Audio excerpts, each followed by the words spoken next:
Assalamu alaikum. Welcome to Living a Dynamic Life. I'm Miriam Louise Curtis and my guest today is Dr. Mark Abadi. He is an amazing guy. He is a holistic therapist, psychologist, author, amongst other things. He lectures up and down the country and we're very, very grateful to have him here today because soon he's emigrating to America. So welcome. Thank you. Mark, thank you so much for coming all the way from Cheshire with this lovely, beautiful weather. Yeah. So well, it was sunny when I left Manchester and ended up in where we are now in the north. The clouds settled and it rained. Welcome to the north. Exactly. Welcome to the north. So welcome here, and Thank hopefully when you move to America you'll have more sunny weather. Well, California tends to have good sunshine all year, so that's one of the things. So I've obviously known you for quite a while. I've known you and a lot of my friends know you. You obviously have a very well-earned reputation. So tell me more about how you live a dynamic life. Oh, well, I mean, the simple way to go is complete authenticity, complete genuineness from the start. Nothing to hide, nothing to pretend.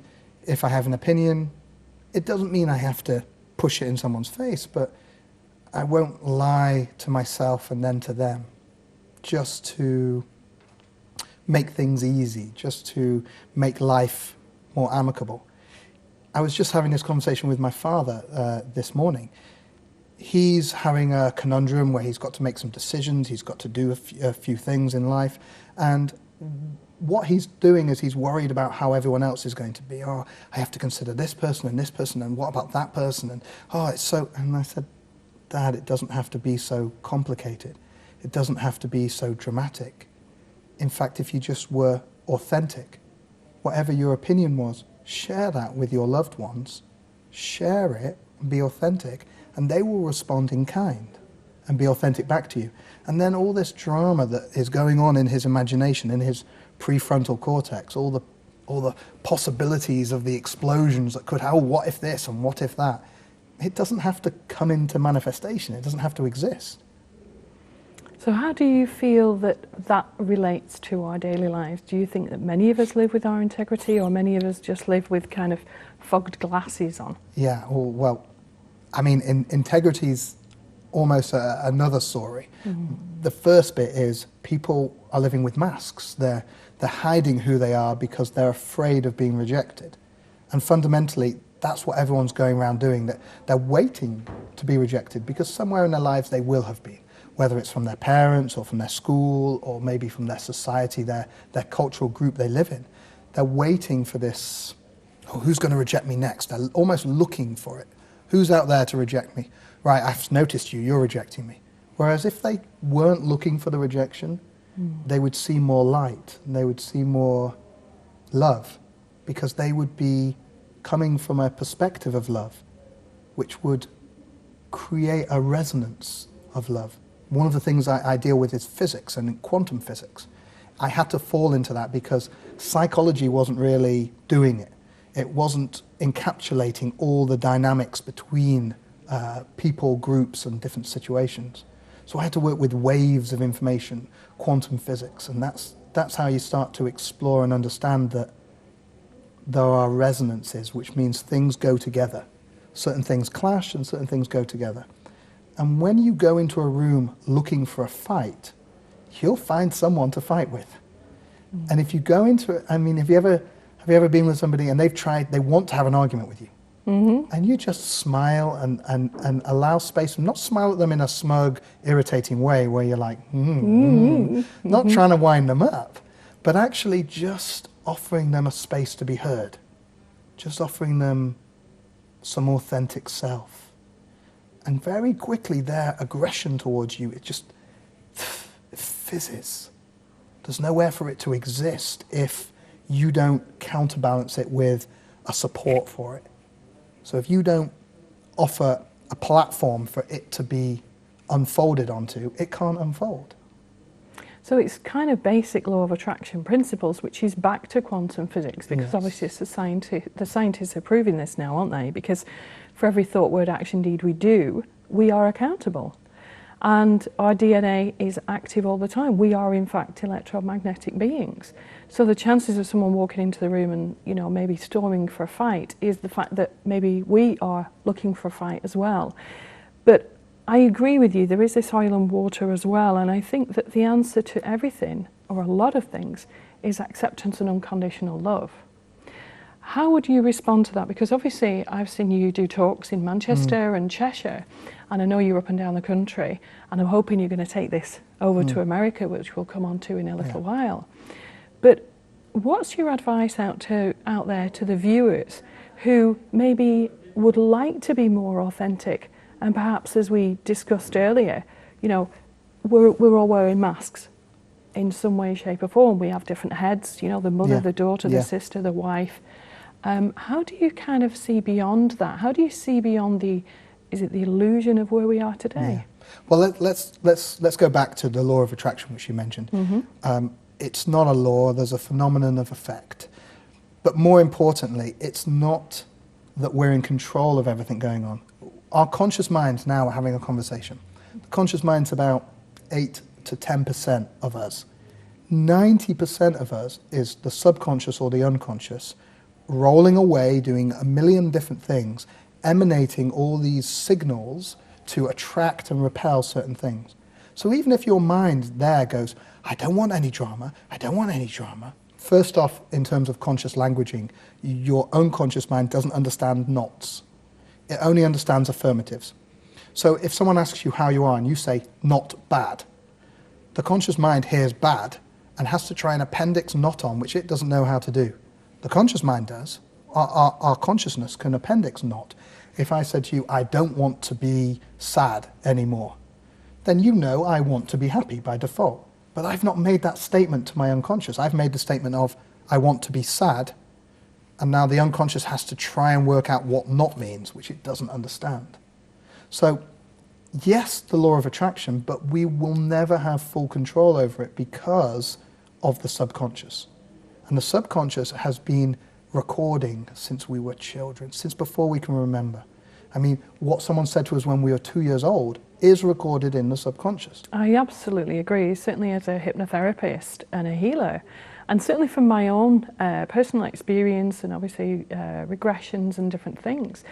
So we've got this kind of conscious mind, the subconscious, and how do you feel about the superconscious? Well, for me, the superconscious doesn't have any opinion. The superconscious is the purity. That's getting more towards what religious people would call God, or what spiritual people call the light, the sound, the spirit, the oneness, whatever they want to call it, the divinity. The superconscious comes towards the divinity, but it's not quite there yet because it's almost like the collective consciousness of the planet. And that's the thing that changes. As each person sparks in their own consciousness, that superconsciousness, that collective unconscious, as Carl Jung would say, that is the thing that is evolving. And it's the thousand monkey effect. It will take to a point. The more people awaken, the more society will wake up automatically. You don't have to wake every individual. You just wake a certain amount, the majority, and that will harmonize society. I mean, this is obviously, as I've explained to you, this is the whole reason behind the series, Living a Dynamic Life, because you and I are dynamic people out there in the world, hopefully making a change and getting people to be empowered to live in their own space and live dynamically, as we all should do, and removing the layers, removing the masks, to release the superconscious, the soul, the inner part of us, the part of us that is godlike or, Allah-like.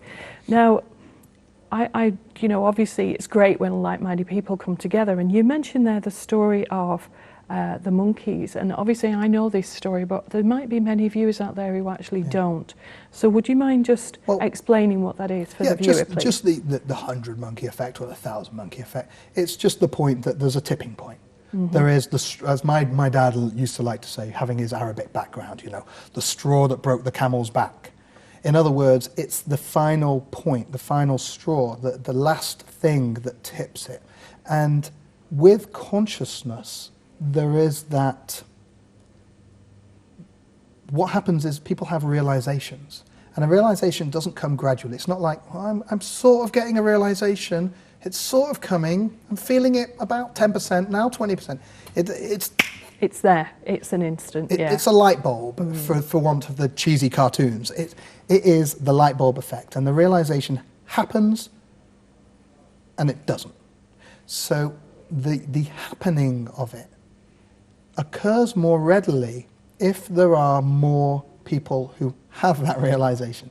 So the more people who have it adds together to create this tipping point, this straw, this last straw that finally cracks the limit of our blindness. So like attracts like, back to quantum physics. Like can attract like, but also opposites attract. Well, they do.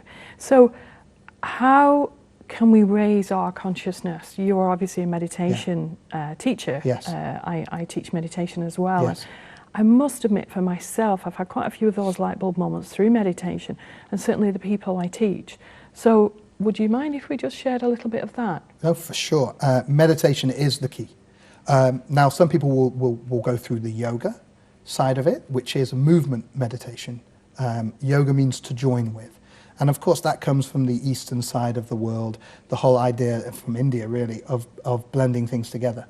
Meditation is about blending. It's about having everything, unconditional acceptance. It's not about any separation. It's not about any rejection. It's not about sitting there and going, stop thinking, stop the negative thoughts. It's about sitting there and saying, I am completely accepting everything in this moment. Just like you would imagine God or Allah or the Spirit or the oneness, all those names for the same thing, just like you would imagine that would do. It is completely accepting, unconditionally accepting. And just like that, meditation is exercising this muscle, I call it the muscle of the moment, where you're not doing anything, you're not trying to do anything. I mean, all these, oh yes, go and pretend to be on a beach and imagine the waves brushing against your feet. That's all very pretty, but it's not meditation. Meditation is sitting there in the neutrality. And I like to help my students. I say, imagine what it would feel like to sit there and not have a name. Now imagine what it would be like to sit there and not have an age. That would be nice. And now not have a race. And now not even have a gender. What does it feel like to experience life without a name, an age, a race, or a gender? It's almost like the camera lens. We're being filmed by cameras at the moment. What does the camera think of what we're saying? It has no opinion. It's unconditional, just like God. Now, some people would disagree with that. No, God thinks good things should happen and bad things shouldn't. But that's human drama. You've got to have the yin and the yang. You've got to have the polar opposites. Even Hitler showed us how not to be, but he also showed the potential of human nature. And he allowed people to show the potential of human kindness. You know, those people who got who put their necks on the lines, you know, to get the people out of France and all sorts of things like that. There was the split, you know, the people who got other people out of the concentration camps, the people who fed them if they could, and also, obviously, the German officers who did, you know, to the nth degree. Yeah. But equally, I think there's good and bad in all of us, and I think the golden line is here that none of us are perfect. Yes. And I must admit, you know what, I really don't want to be perfect. Yeah. I'm quite happy just being me, in inverted commas, with my warped sense of humour and everything else. But well, you're unique. You'll never be repeated. Well, I like my uniqueness. But everyone is. Everyone watching this, they will never, till the end of time, you will never be repeated. Absolutely. Since the dawn of time, they haven't existed. And their one job while they're here, in their unique self, whether they're, you know, a dynamic, extroverted person like you and I, or whether they're quiet. I don't believe that you have to be extroverted to make a difference. Absolutely. You know, maybe it's a Gemini in me, but I can be quiet. Yeah. You know, it's definitely the Gemini in me.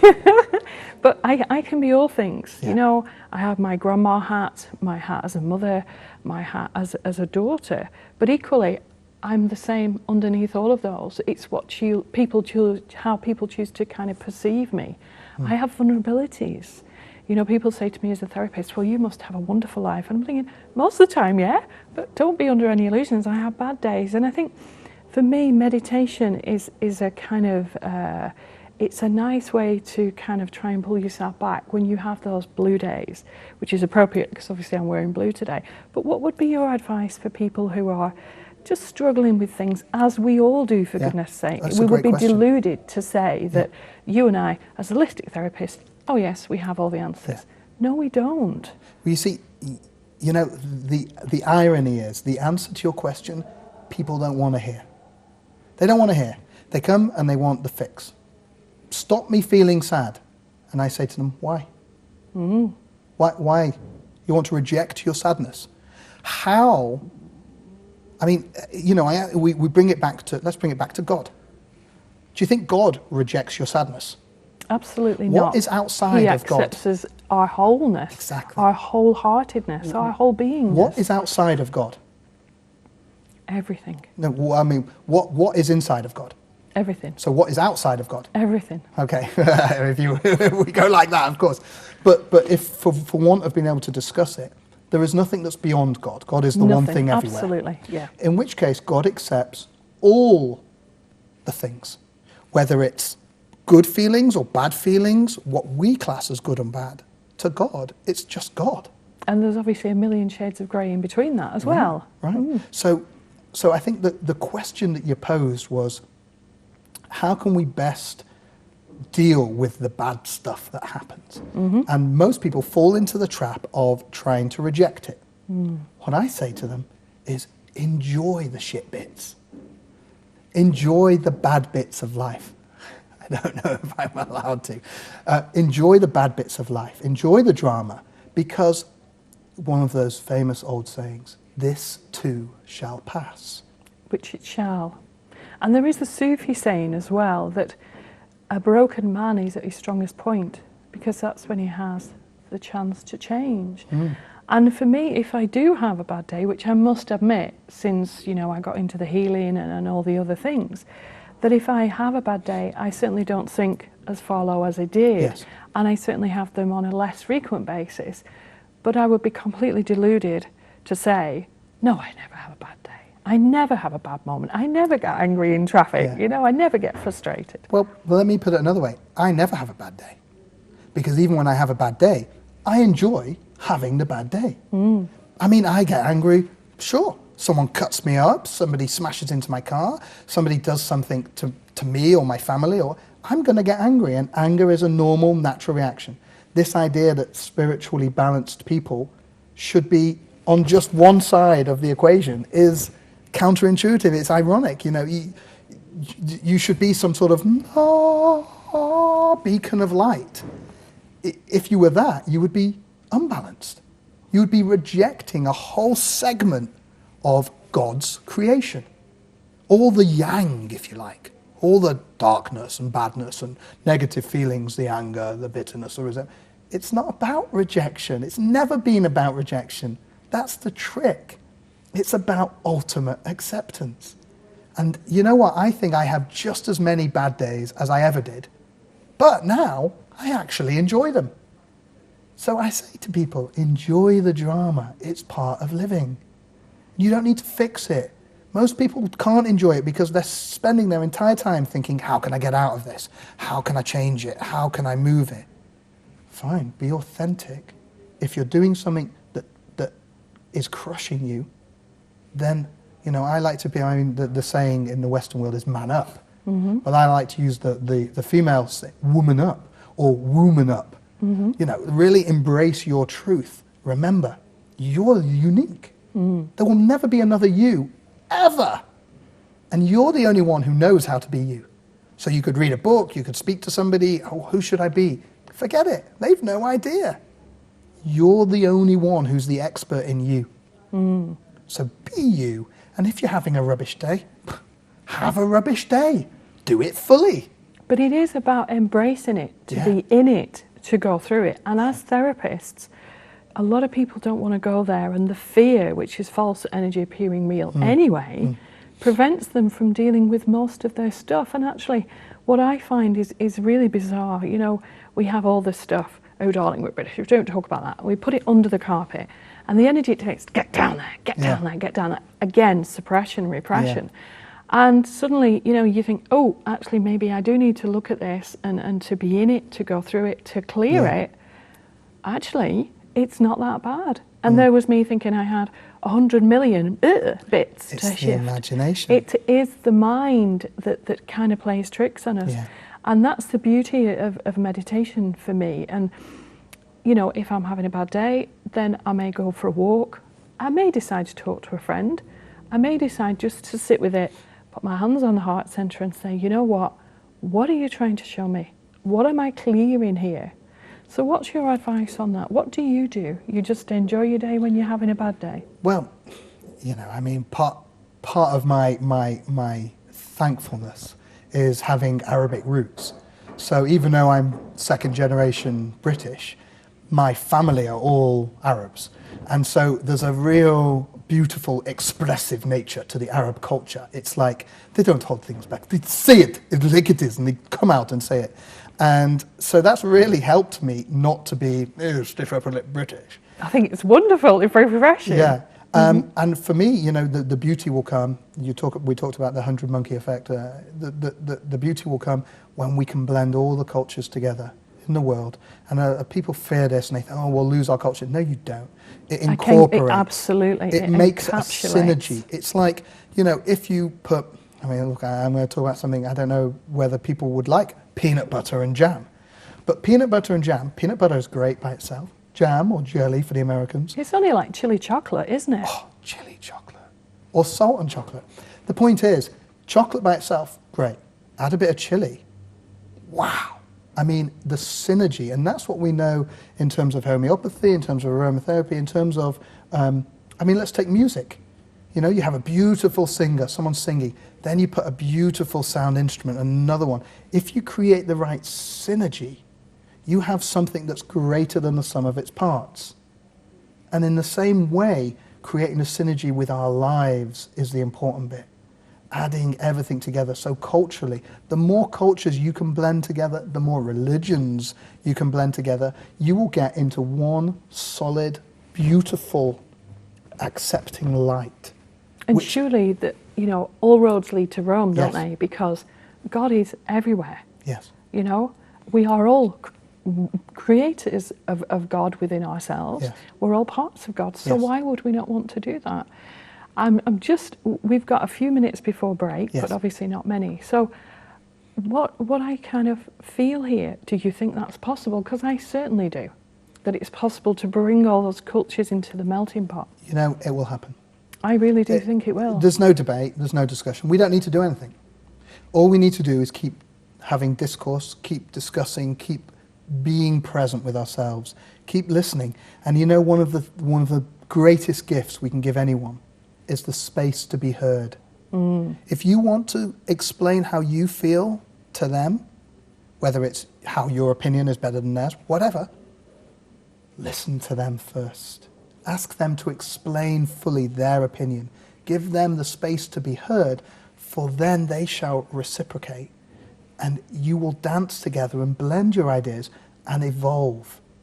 That's the whole point. That's why I wrote the book, Evolve.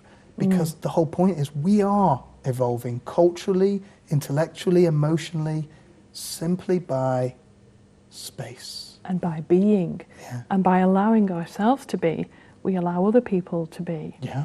So, can we mention your book just very briefly? Please. In 30 seconds. The book's called Evolve. If you want to grab it? Hold it up to the camera, please. And we'll mention it in the other half anyway. I've heard good reviews of the book. I know you've written it, so it's bound to be good. What prompted you to write the book? Or maybe we should discuss that in the second half. Yeah. Is it a long story? You know what? I mean, it was required. I had to write it. I mean, Divine intervention. The book is called Evolve, and the byline is Living in Balance and Self-Acceptance Through Science, Spirituality, Mindfulness and Nutrition. And that, for me, I wanted an all-rounder book. I wanted a book that anybody could open and understand. One of the gifts I have is making very complex things very simple.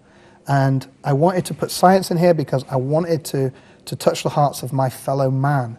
who, for all intents and purposes, I mean, I look out, when I was writing this, my coach at the time said to me, well, who's it aimed at? And I said, everyone. He goes, no, if it's aimed at everyone, it's aimed at no one. And I said, I don't understand. I want everyone to be able to read it. And he says, no, okay, when you go around and lecture internationally, I do workshops all around the world, when you lecture internationally and you look out on your crowd, who's in your audience? He said, are they men or women? I said, women. It's 90% women. Now, one of the things I wanted to not do was alienate my fellow man. I want men to start to open up their hearts to explore the nature of this world, because most men are programmed to be very materialistic, very structured into the physical. How can I design a better TV, a better camera, a better system? It's all this, and it's less of being the womb, being the space. There's no space in people. And so I wanted to create a book, and I did create a book that not only has cartoons in, wonderful, but has science in it. So can we come to the book again after the break? Sure. And I'm very, very interested to obviously leave the viewer with everything. So I hope you've enjoyed the first half of Living a Dynamic Life with Mark Abadi here, and I look forward to seeing you in the second half of Living a Dynamic Life. I'm Miriam Louise Curtis, and hopefully we'll see you in a few moments. Enjoy the break. Down to the most saintly people, they all trying the best with the tools they've got. And they didn't choose those tools. They were brought up in a particular situation with a particular genetic code, and those two things created them. It used to be lopsided. Because here's one opinion, this is yours, and here's someone else's, and you're just here like this fighting your battle. It's my opinion, it's my opinion. If you can, for a moment, just accept the possibility of that opinion, you cease to be at the fingertips fighting, and you become into the heart.